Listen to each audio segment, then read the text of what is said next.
c'est l'un des champions de l'équipement automobile dans le monde et il est français.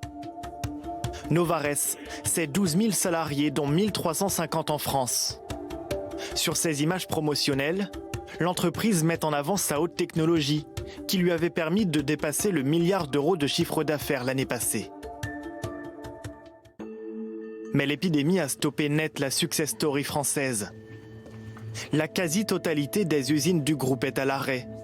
Chaque jour coûte à l'entreprise 4 millions d'euros.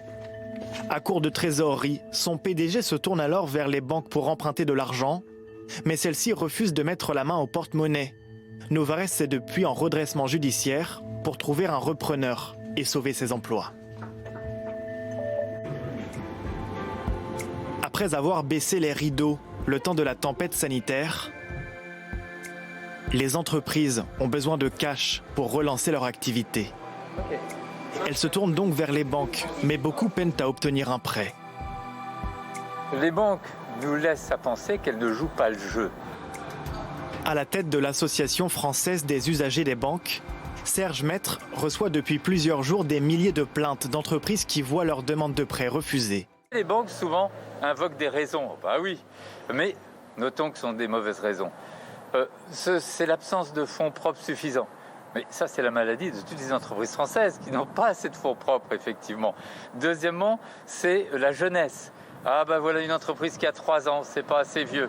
Oui, mais on peut dire, attendez, justement, on a poussé à la création des entreprises. Ce sont des start-up, ce sont des entreprises qui ont généralement, disons, une perspective de développement réelle et sérieuse à laquelle le Covid est en train de mettre un terme.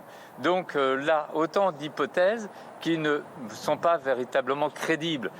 Pour vaincre la frilosité des banques, Bercy a mis en place un système de prêt garanti. La banque prête à l'entreprise et en cas de défaut de paiement, c'est l'État qui rembourse la banque à hauteur de 90%.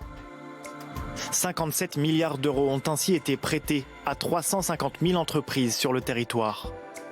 Mais beaucoup d'autres seraient laissés sur la touche. Il y a pratiquement 1 million d'entreprises qui ont de petites entreprises, de très petites entreprises qui ont demandé l'allocation mensuelle qui peut aller jusqu'à 1 500 € par mois du Fonds de solidarité, alors qu'on compte que près de 300 000 entreprises qui ont demandé un prêt. On se dit, il y a quelque chose là, comment elles sont toutes beaucoup à demander l'allocation de solidarité, alors que de l'autre côté, elles ne demanderaient pas un prêt. On est très surpris. Aujourd'hui, 2 enseignes de bricolage représentant 18 000 emplois viennent d'obtenir un prêt à 600 millions d'euros garanti par l'État auprès de leur banque.